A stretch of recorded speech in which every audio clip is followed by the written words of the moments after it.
Oh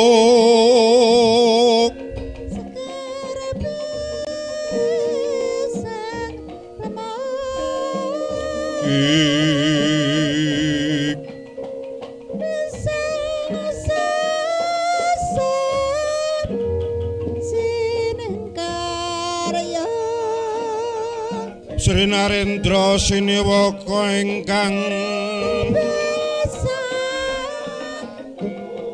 ora bangun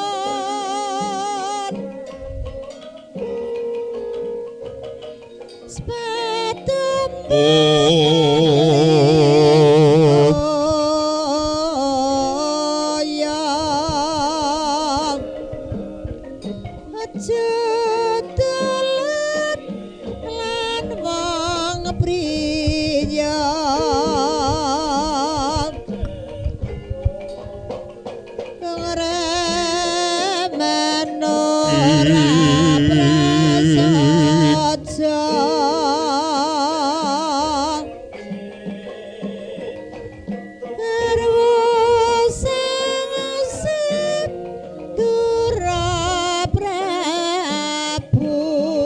Pinayungan Sanjata Cakra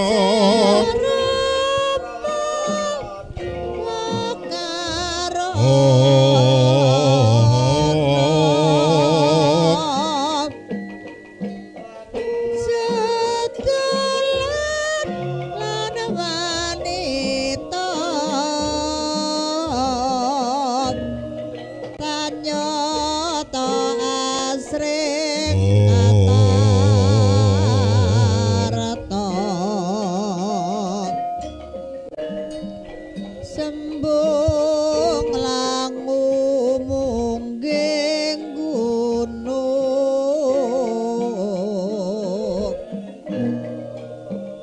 kunir wisma kembang rata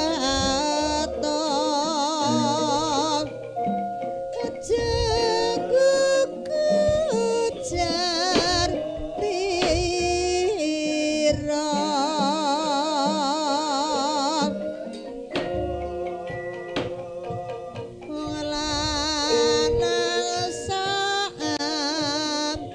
sring citra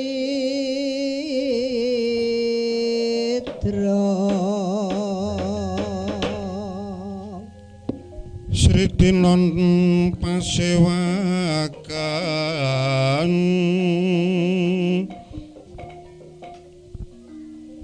busana maneka warna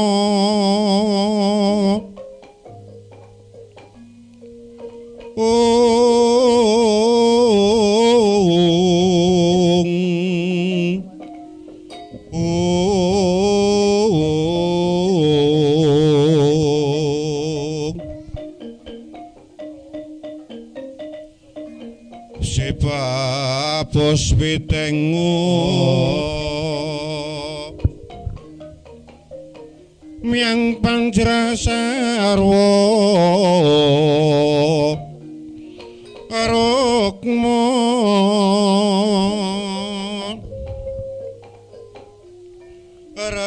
rangging sutranara wata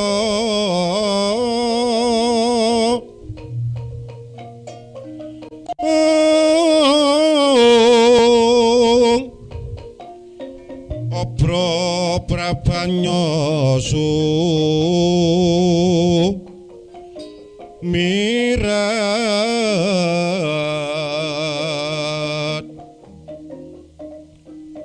kenyaring tejo lali waran lirak kilaji siring radit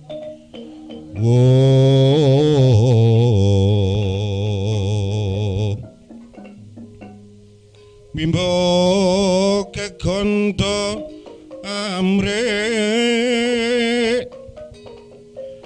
mingin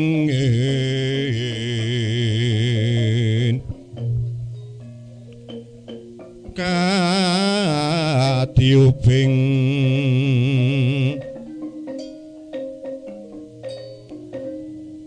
maruta mando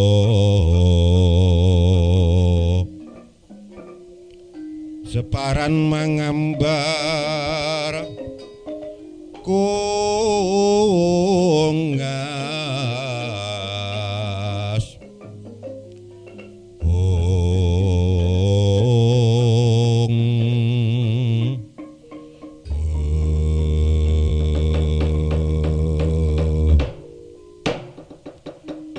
yotore sedeng siniwa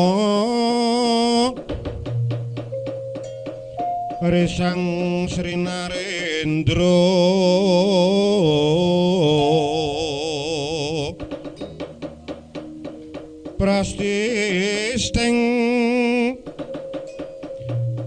Prastisteng Dampar Kencana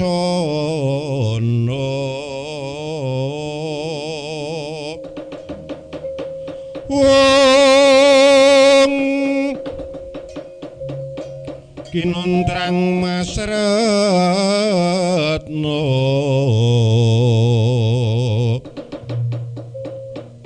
Sri Narendra arum ngan medhar sabda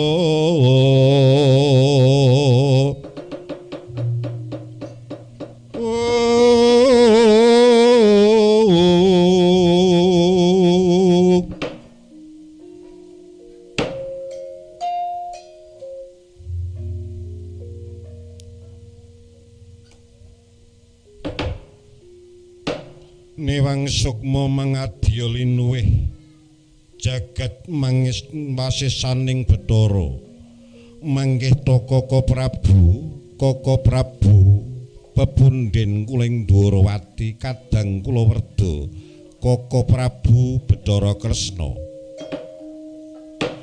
dereng ngantos ingkang mrayi ngaturaken Jambe Rambun Segan ingkang dereng kula aturaken keparenga ingkang ngaturaken kasugengan rawuhipun Kaka Prabu ing Dwarawati. Kaka Prabu kula nuwun inggih Yayi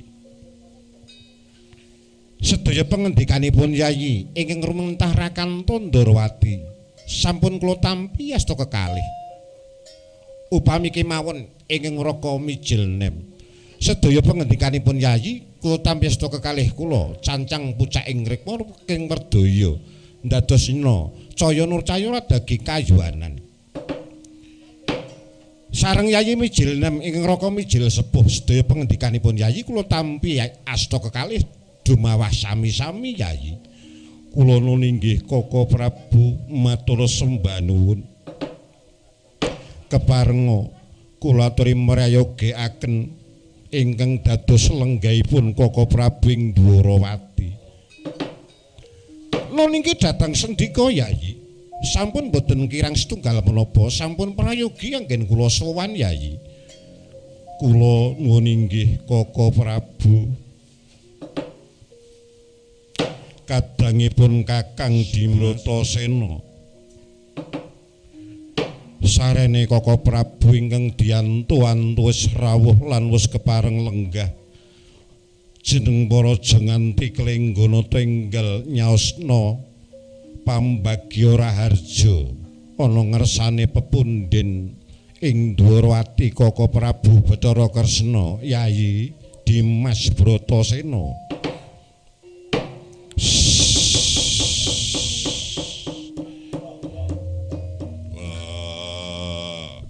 Untuk aji kakangku iki ora luwih aku arembakeke karo sedulurku tuwa Jlitheng kakangku Kresna kakangku anu apa Dimas Bratasena padha nemu Raharja ingkang dadi rawuhmu ana ing Praja Ngamarta Jlitheng kakangku iya to Dimas iya oleh pangujine Dimas saha Anto nugrahaning Bathara ingkang linangkung anipun Kakang Anang praja ing Ngamarta kalis ing Sambikala ora ana Sambikala Yayi nemu Raharja ingkang dadi praptanipun Kakang Yayi jletheng kakangku iya padha diprayogake ing dadi lenggahmu Kresna kakangku iya Dimas wis ora kurang sawiji apa Yayi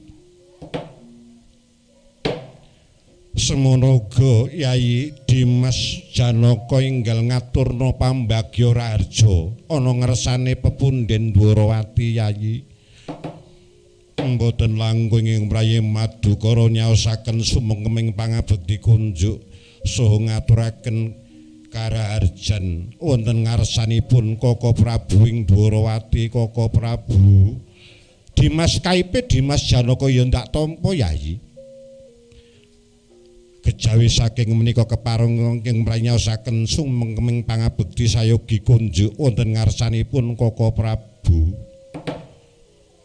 Dimas Janaka ya ndak tampa kanthi lejaring penggalih jeneng para ngabekti marang pun Kakang ora luwih astutinipun Kakang agi-agi tampanana Yayi dhateng kula nampi mugi-mugi ndadosaken jimat paripe Kaka Prabu sumangga kula aturi mrayogekaken ing dados lenggahipun Kaka Prabu iya Dimas Janaka wis ora kurang sawiji apa Yayi semanten ugi ingkang mrayi pun kula nyaosaken semungkeming pangabekti kunjuk wonten ngarsanipun Kaka Prabu ing Dwarawati iya Dimas kula wis ndak tampa jeneng para ngabekti marang wong atuwa ora luwih pangastunipun wong atuwa gendi tampanana sanget anggen kula nampi Kaka Prabu mugi-mugi ndadosaken jimat paripe Kaka Prabu iya Dimas kula semanten ugi kula Kaka Prabu ingkang mrayi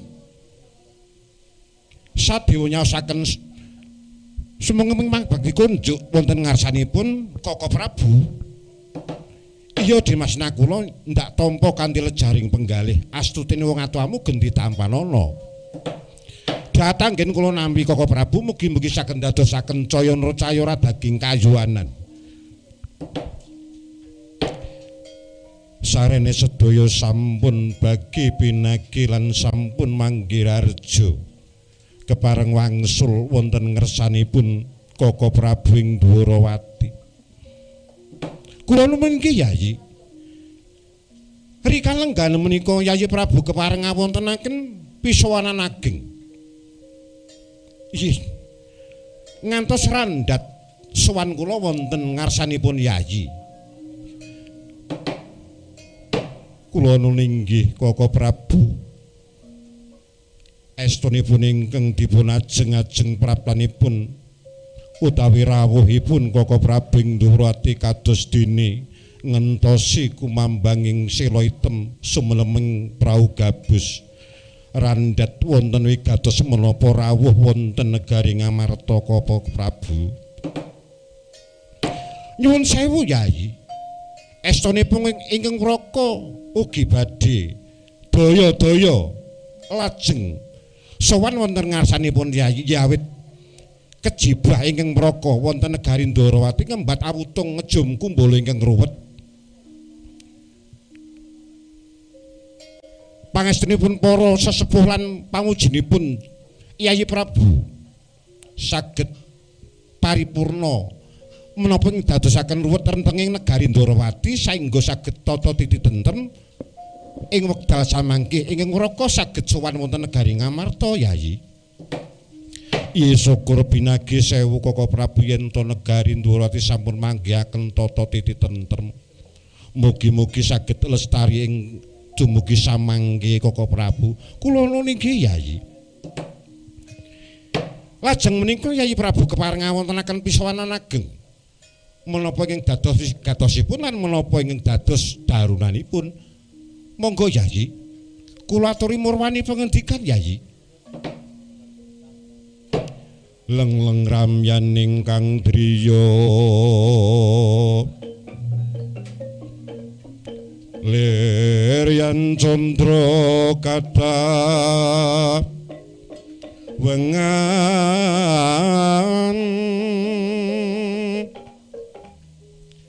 sekar kaduh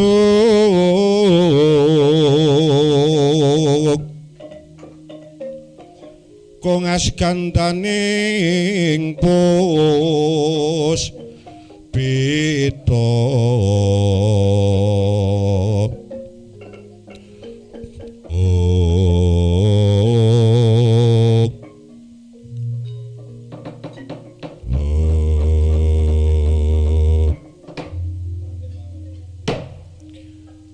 menawi sampun dipun keparengaken ingkang merayi murwani pangendikan estunipun rikalenggan menika ingkang merayi ngawontenaken piswanan ageng boten badhe ngrembak menapa-menapa nanging namung kula badhe ngrembak bab wangsitipun Bathara ingkang linangkung. Yayi nampi wangsit kula nuwun inggih. Lumantar pasumpenan rikala semanten ingkang mrayi ngamarta nampi wangsitipun Bathara ingkang linangkung. Negari ngamarta saged tata titi tentrem dumugi binjang tumapaing perang Baratayuda jaya binangun saged unggul jayanipun juritipun para kadang brata Pandhawa yenta negari ngamarta saged kadunungan kanugrahaning Bathara ingkang sinebat Wahyu Pancapurba. Mila saking menika rehne Kaka Prabu sampun kepareng lenggah wonten negari ngamarta langkung-langkung. Kaka Prabu rikala semanten sampun sagah dados sesepuh mrata Pandhawa lan sampun sagah minangka suh mrata Pandhawa. Pramila Kaka Prabu rikalenggan menika ingkang rayi badhe nyuwun prisa saged Kaka Prabu ndunungaken wonten pundi papan dunungipun kanugrahaning Bathara ingkang linangkung ingkang sinebat Wahyu Pancapurba. Monggo Kaka Prabu kula aturi ngendika ingkang kanthi walaka. Yayi, Yayi. Keparengan nyun sewu Yayi. Mbok inggih Yayi sampun ngantos gugon tuhun. Awit menapa? Wonten jawata ingkang suka paring kanugrahan dumateng para titah, nanging ugi wonten jawata ingkang suka njlomprongaken dumateng titah. Pramila Yayi, menawi ingetipun ingkang Muraka Ndarawati, Wahyu Pancapurba menika mboten wonten Yayi. Menika namung dumawah wonten lati kemawon Yayi. Menapa inggih sampun kapenggalih ingkang kanthi wijang Kaka Prabu kepareng ngendika yen to kanugrahaning Bathara ingkang linangkung ingkang sinebat Wahyu Pancapurba menika mboten wonten. Sampun Yayi. Sedaya sampun kula gelar kula luntung mboten wonten Yayi. Wahyu Pancapurba menika mboten wonten. Sepidah malih menika namung wonten lati. Awit sawonten jawata ingkang suka njlomprongaken dumateng titah. Gandeng Wahyu Pancapurba menika mboten wonten, monggo sakmenika Yayi Prabu kula aturi ngrembak menggalihaken bab katentremaning praja Ngamarta kemawon. Mboten Kaka Prabu. Sampun dumawah wiraosipun ingkang mrayi. Kula kedah saged kadunungan Wahyu Pancapurba. Rene Kaka Prabu menika sampun sagah dados sumrata Pandhawa langkung-langkung. Kaka Prabu ugi dados pengayomaning para kadang Barata Pandhawa. Rikala semanten kula kemutan Kaka Prabu menika Nalendra ingkang linangkung. Kaka Prabu ugi kagungan pusaka ingkang linangkung ingkang kasebat Kanjeng Kyai Kaca Paesan. Pramila Kaka Prabu monggo kula aturi niti preksa salebeting pusaka Ndarawati Kanjeng Kyai Kaca Paesan. Kula kedah niti preksa pusaka Kanjeng Kyai Kaca Paesan. Inggih kula sumanggaken. Oh nggih. Nah mekaten kula badhe niti preksa kaca paesan Yayi. Ih kula sumanggihaken Kresna sinayeng manggelung rukemining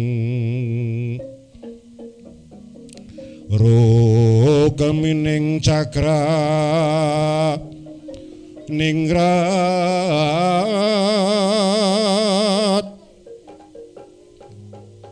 pinayungan sanjata cakra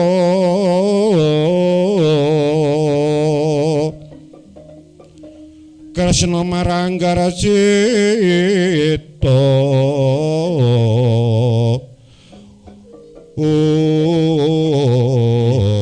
mekaten cetha wonten to Kaka Prabu Wahyu Pancapurba menika. Wonten Yayi, sakmenika wonten Wahyu Pancapurba menika kula saged matur wonten. Wah, ora mau ning ngendikane ana. Nek ngene iki aku dadi seneng. Wahyu Pancapurba ana. Sesuk buntu aji kakangku. Ora sida nganyut tuwuh. Ya wis engko pun kakang sing tanggung jawab, Yayi.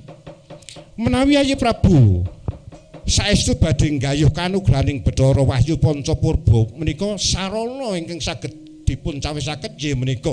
Yayi Prabu kedah nglilakaken pusaka ngamarta Kanjeng Kyai Jamus Kalimasada kula suwun ngampil Yayi. Mangke badhe kula ubengaken beteng ngamarta kaping 7 menika. Sarananipun para kadang brata Pandhawa saged kadunungan Wahyu Pancapurba. Sigra Pramana Gunca Sigra mangrakiting nawangsa sangka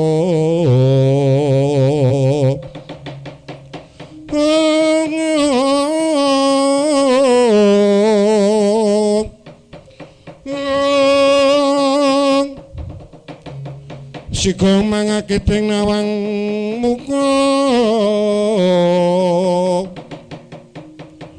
Kresna maranggara cita